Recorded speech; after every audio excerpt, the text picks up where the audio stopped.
Bonjour et bienvenue sur ma chaîne. Aujourd'hui je vais vous présenter les deux étuis que j'ai fait. En fait ce sont plutôt des pochettes. Donc il y a les pochettes zippées. Voilà, c'est des pochettes zippées. Donc il y a le petit modèle, donc la mini pochette zippée. Et celle-là je la qualifierais de moyenne éventuellement. Donc c'est très pratique. Déjà je les ai fait pour moi bien évidemment. Et donc voilà, j'ai fait en sorte de pouvoir mettre des clés USB. Là il n'y en a que deux mais on peut en mettre quatre, hein. Vu l'épaisseur quand on regarde, c'est le même sur l'autre côté bien évidemment. Donc on peut en mettre quatre, pas de souci. Alors il y a une autre possibilité bien évidemment, si on ne veut pas mettre ça, on peut toujours y mettre un briquet Zippo, zip, c'est la fermeture et pour un briquet Zippo. Voilà, tout simplement. Donc ça ferme, hein, bien évidemment. Alors j'ai fait le système avec une petite patte et un petit anneau d'ess. Et après, bon, on met ce qu'on veut. Moi j'ai trouvé ça parce que j'avais pas de plus petits anneaux. Donc j'ai mis cet anneau avec ce petit mousqueton, tout simplement. Comme ça on peut l'accrocher où on veut. On peut même l'enlever, de toute façon c'est pas gênant. Donc voilà, avec le système de petites pattes en cuir, bien plus pratique que d'attraper cette partie métallique. Donc là, automatiquement, c'est plus pour les clés USB. Donc je vais les remettre dedans parce que je l'ai fait pour. Donc voilà, c'est très léger, hein. En plus, bon, ça a été fait avec du cuir tannage végétal. Le cuir, sauf erreur de ma part, je pense que ça doit être du 1,2, à moins que ce soit du 1,6, je ne sais plus. Je pense que c'est du 1,6. Je ne pourrais plus le certifier, mais il me semble que c'est du 1,6. Et donc avec une teinte marron, donc une teinte à base d'eau, une teinte aqueuse. Je ne dirai pas le nom de la couleur parce que c'est une couleur que j'ai fait moi-même, hein. J'ai pris du brun bison que j'ai éclairci jusqu'à ce que ça me convienne, tout simplement.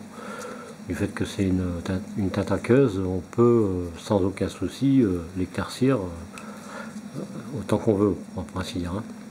Donc voilà, avec une couture. En fait c'est une bande qui est faite avec une ouverture pour passer comment dire, la fermeture éclair. Donc là on voit que la fermeture éclair est cousue à cet endroit là, ici. De l'autre côté pareil. Et après l'ensemble est cousu.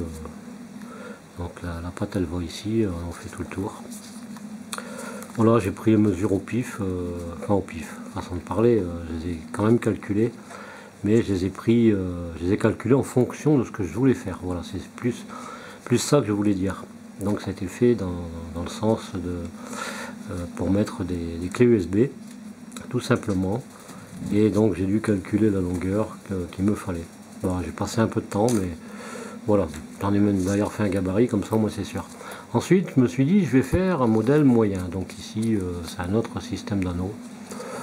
Je verrai par la suite pour le changer. Mais là j'ai voulu pouvoir mettre deux cartes. Donc à l'occasion on peut mettre les cartes dedans. Voilà, sans aucun souci. L'autre, on peut la mettre de l'autre côté. Bon, c'est un peu dur au départ parce que c'est neuf et puis c'est pas des cartes qui sont plastifiées comme les cartes bancaires et elles sont plus fines. Donc c'est un peu difficile à repousser. Et donc voilà, j'ai fait cette petite pochette et dans laquelle on peut mettre avec quoi je filme l'appareil photo numérique qui est petit. Il rentre dedans. Et on peut le fermer, bien que j'ai fait une pochette qui est dédiée justement à cet appareil photo. Mais si je veux prendre que l'appareil photo, sans la batterie, sans rien, juste une petite pochette, je peux sans aucun souci. Ça rentre dedans.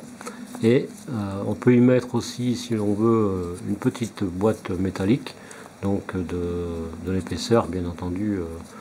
J'ai fait calculer, je pense que ça doit être 2,5, 3, je sais plus trop.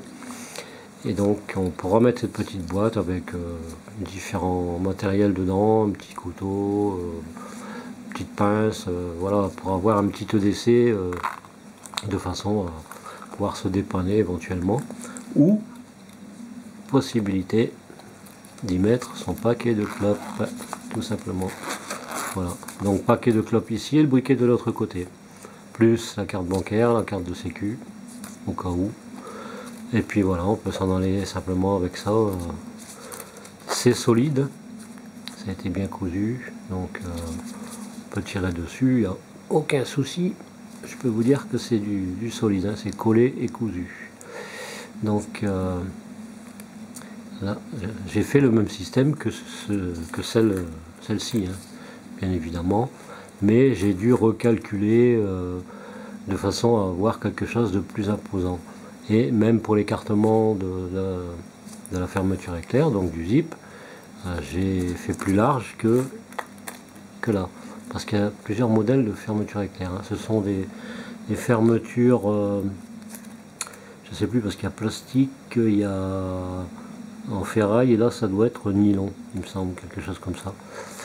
Et donc il y a des fins modèles et des modèles plus gros. Donc alors forcément c'est pas le même marron, mais ça suit avec la teinte que j'ai mis sur ces pochettes. Voilà, c'était pour vous présenter ce que l'on peut faire, hein. C'est toujours intéressant.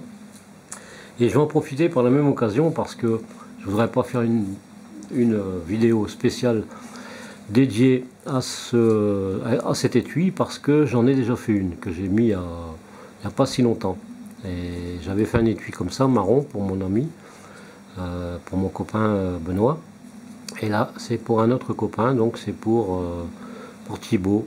Donc voilà, j'ai fait le même parce qu'il voulait le même étui, mais il a hésité pour la couleur, finalement il a opté pour le noir. Donc c'est intéressant d'avoir essayé le marron et là maintenant le noir. Donc le noir rend vraiment bien, c'est le même modèle que pour l'ami Benoît.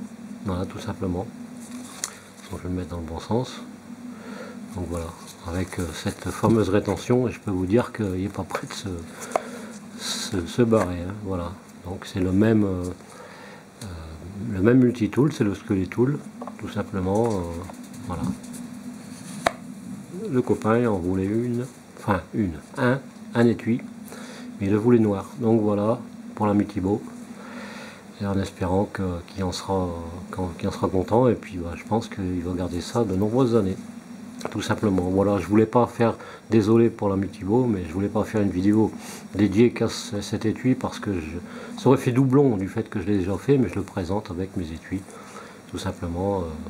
Voilà, ça brille bien, c'est noir. Là c'est une teinte Fiebings, donc c'est une teinte à base d'alcool, et c'est toujours du cuir tannage végétal, donc là en l'occurrence c'est du 2,5. Et ce que j'expliquais pour les pochettes, hein, il me semble que c'est du 1,6 que j'avais dit, et ici je pense que c'est pas du 1,6, c'est du 1,2 que j'ai pris. Le 1,6 c'était juste pour cette partie là, voilà, mais sinon c'est du 1,2 que j'ai pris parce que le 1,2 se travaille beaucoup mieux, moins épais bien évidemment que le 1,6, et pour faire ce genre de couture, parce qu'il faut coudre en rond avec ces arrondis ici, c'est pas évident, c'est beaucoup de boulot, mais bon voilà, le résultat est là et c'est vraiment intéressant, hein. C'est des petites pochettes, je sais que c'est pas grand chose, hein. On peut très bien l'accrocher sur un sac à dos, sur la bretelle ou un truc comme ça.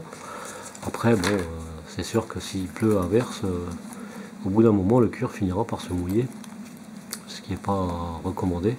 Donc là j'ai fait un autre système parce que j'ai voulu changer pour tester quoi en fait. Là j'ai fait un modèle simple avec 3 points de couture, tout simplement, et ici c'est un modèle qui est collé, donc ça ressemble un peu à une flèche, une pointe de flèche, donc avec 3 points de couture, et dedans il y a un petit morceau de cuir de façon à ce que ça fasse une surépaisseur. Voilà, c'est très léger mais ça fait une surépaisseur de chaque côté, un peu dans l'esprit 3D on va dire, tout simplement. Voilà, j'espère que cette vidéo vous aura plu et que ça vous donnera des idées. Désolé, hein, parce qu'il y a beaucoup de personnes qui me disent pourquoi tu fais pas de tuto, mais c'est vrai que pour faire des tutos, je peux pas filmer pendant des heures parce que la fabrication et tout le reste, je sais que certains le font, ils font des coupures et puis ils rassemblent les morceaux de vidéo pour faire une vidéo, mais moi je suis vraiment nul en informatique. je me débrouille juste comme il faut, juste pour ce qu'il faut. Mais de là à travailler sur un logiciel pour faire justement des vidéos, c'est pas mon truc. Voilà, je suis désolé, d'autres le font, moi je sais pas, tout simplement. Donc je fais de la présentation, et puis si ça plaît c'est bien, si ça plaît pas, c'est pas grave, hein. Il y a juste qu'à changer de chaîne, et puis voilà, hein. C'est comme à la télé, hein. Quand ça ne nous plaît pas à la une, on met à la 2 ou sur une autre chaîne, hein. Tout simplement. Voilà, je suis désolé pour ces gens-là, mais j'ai déjà dit, je fais pas de tuto. Après, il y en a qui vont me demander des renseignements pour des matoirs, pour ceci, pour cela. Je sais pas, mais Google existe pour tout le monde, et puis c'est pas compliqué de chercher. Après, bon, si c'est pour avoir mon avis sur l'utilisation, moi je veux bien le donner. C'est vrai que il y a des outils qui sont très pratiques, mais après, moi je vais savoir peut-être très bien me servir de matoir que d'autres ne s'en serviront pas comme il faut. C'est pas parce que je vais dire que moi je fais comme ça qu'il faut absolument faire comme je fais. Voilà. Je voulais rajouter ça simplement parce que ça peut créer un peu de discorde avec certaines personnes, tout simplement. Ah voilà. En tout cas, j'en dirai pas plus, hein, voilà. Peut-être que je pourrais éventuellement, parce que certains me demanderont au niveau des tailles, parce que je les ai plus en tête. Là ici c'est un 11 sur 7,5. Voilà, pour la plus grande. Donc modèle moyen, on peut faire beaucoup plus grand bien évidemment, pour mettre les papiers éventuellement. Et là la plus petite, elle fait 5 en largeur sur 7. Et après, bon, en épaisseur, on arrive à peu près à 2 cm. Ouais, hors tout, hein. Après il faut déduire l'épaisseur du cuir. 2 cm, et celle-là je pense qu'on doit être à 3,5 il me semble, je sais plus trop. Non, 3 cm, 3,2 éventuellement. Donc voilà, c'est ce que je devais rajouter, tout simplement. Voilà, sur ce, je vous souhaite plein de bonnes choses, et je vous dis à très bientôt pour une prochaine vidéo. Et merci ceux qui sont fidèles à la chaîne. Allez, à bientôt, bye bye.